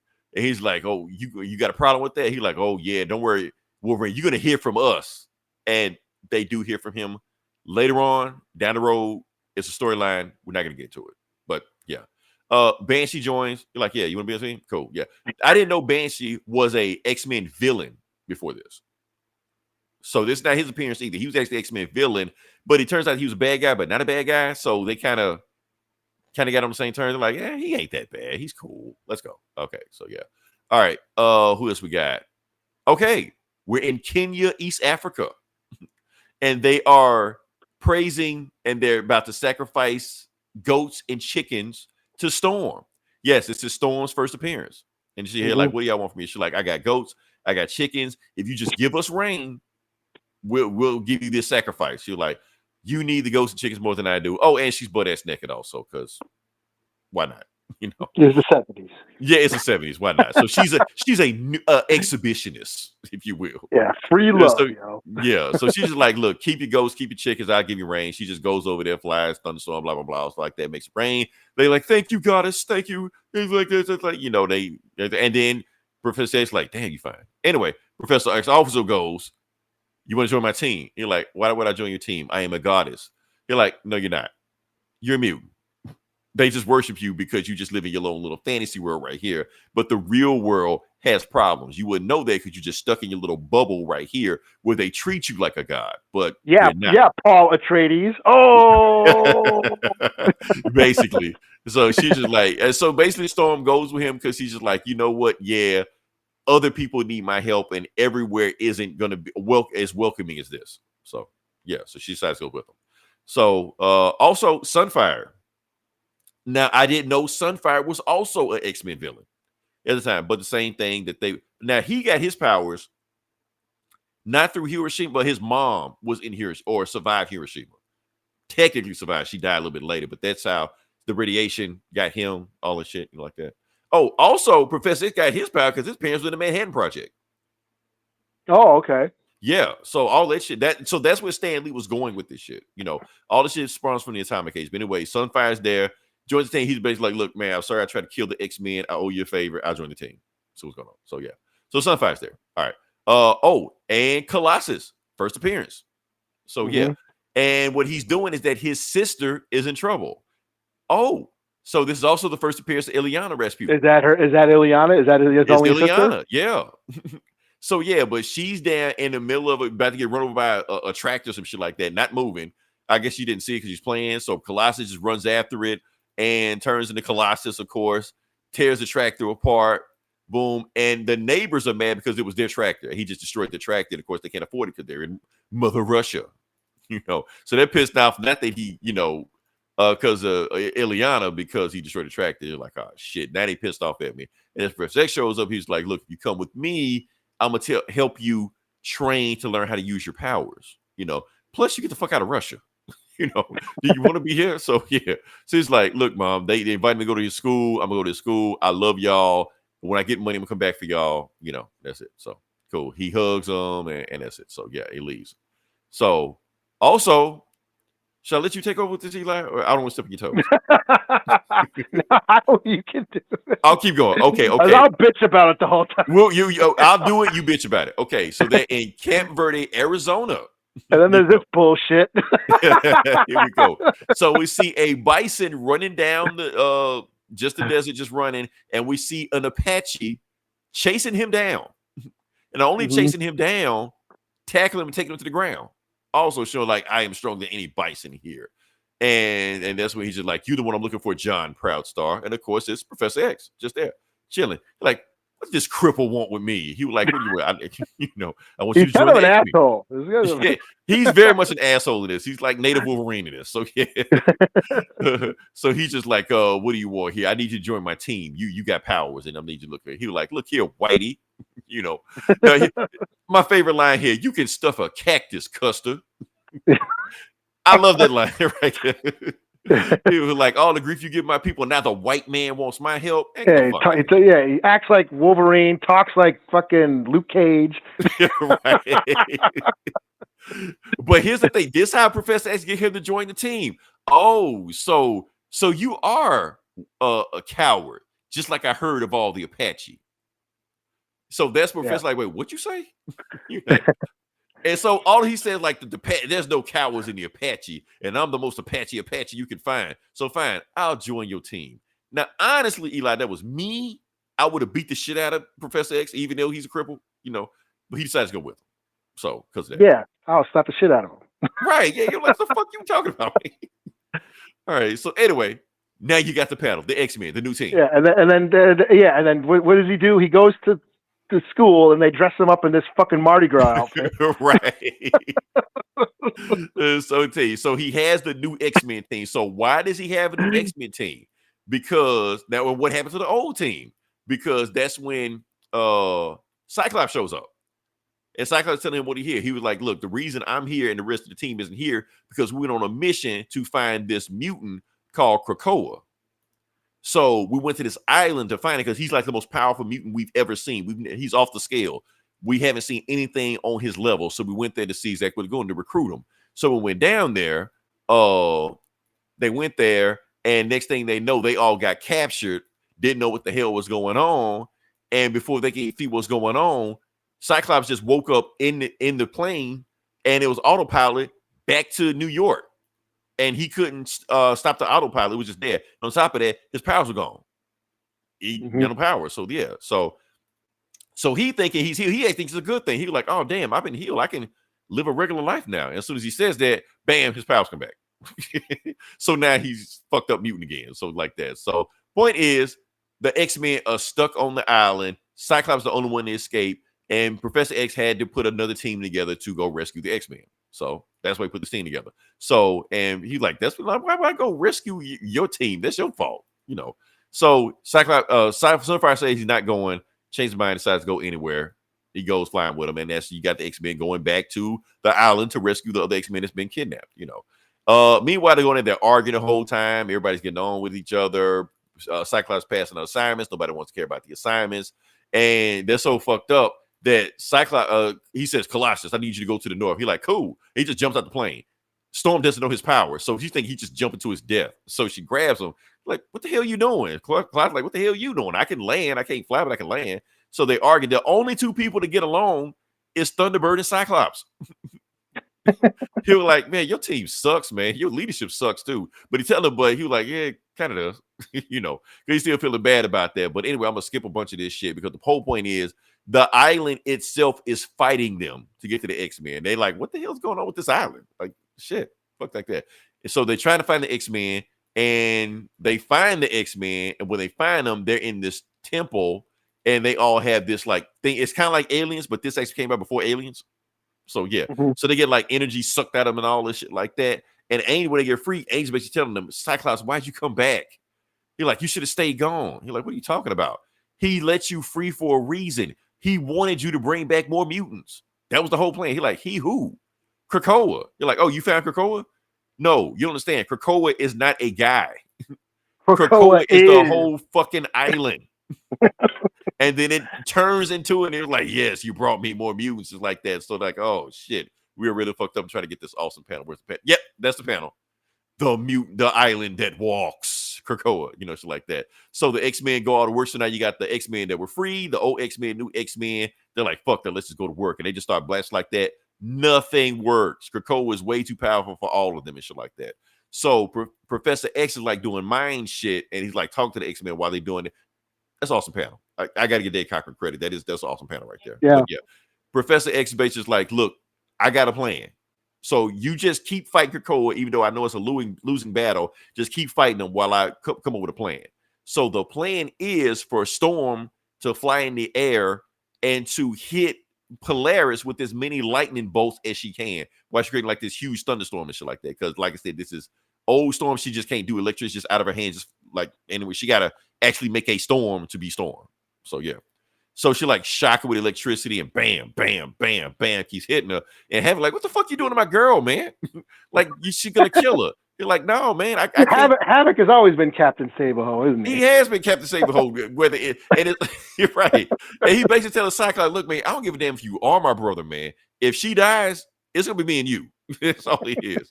All right. So she shocks her and shit like that. And Krakoa is like, okay, yo, all this rain and thunder shit like that, you actually making me more powerful also, you dumbass X-Men. So yeah, so she's really going in trouble. It's like, oh, I'm tapped out. I can't do anymore. So yeah, he's passed out because he's fucking useless and shit.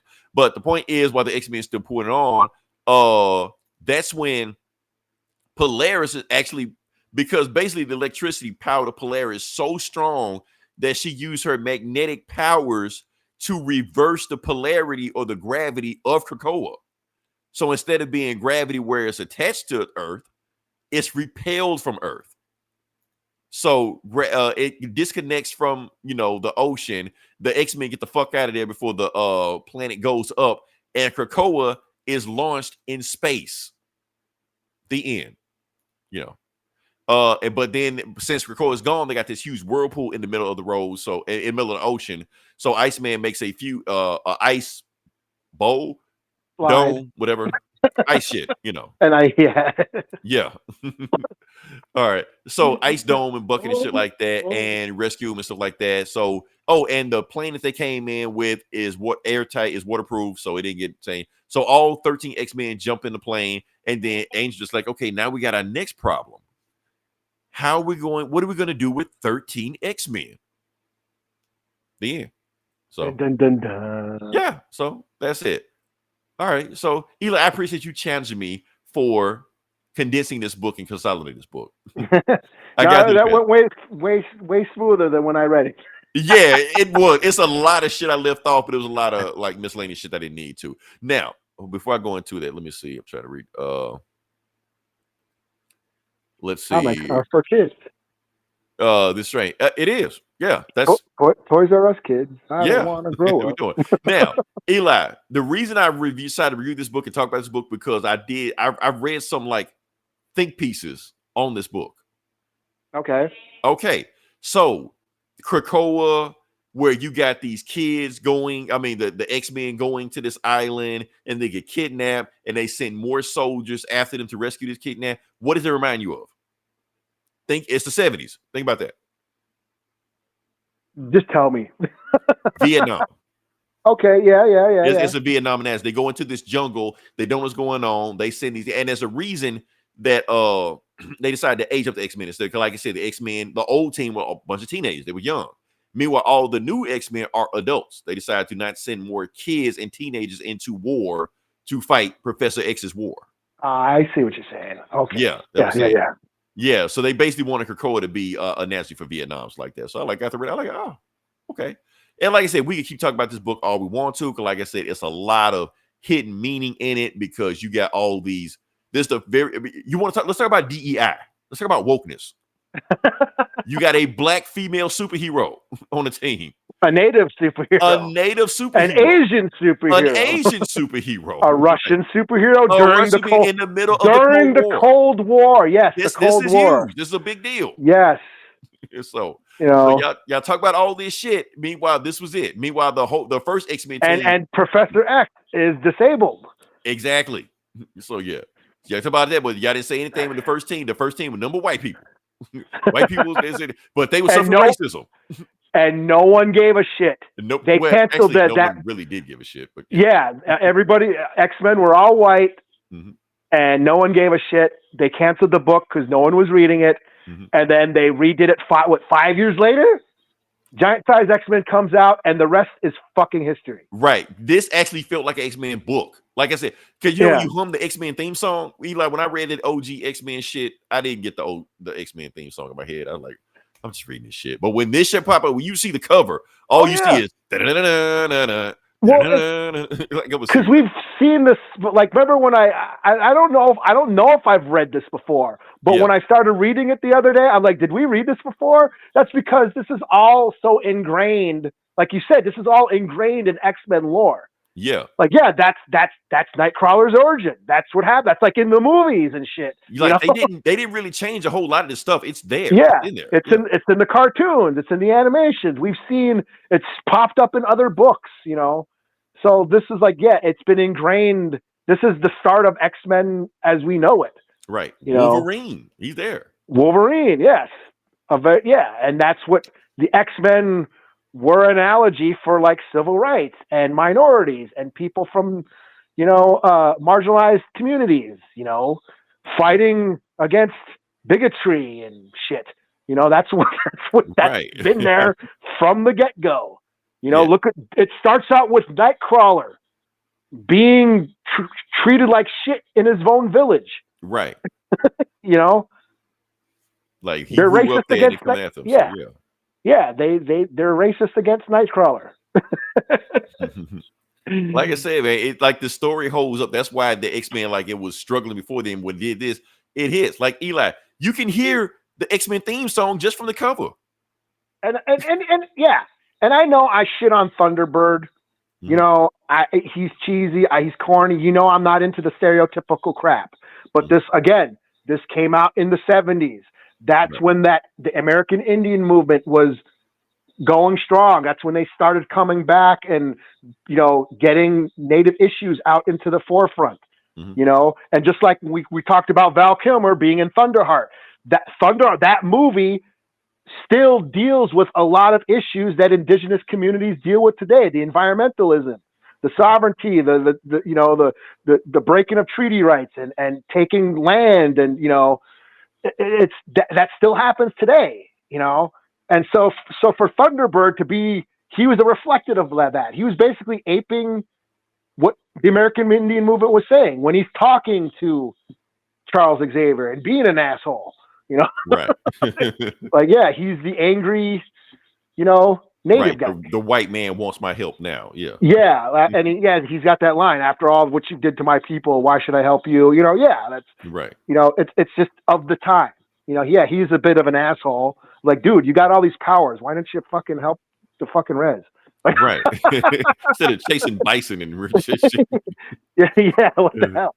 All right, so do you know the story of why Thunderbird died, other than being but and it's funny because I was like, is this the book where? Because I know he dies on the plane. I'm like, is this the book where he dies? Because I would have been pissed off if he died, but he didn't die. Next issue.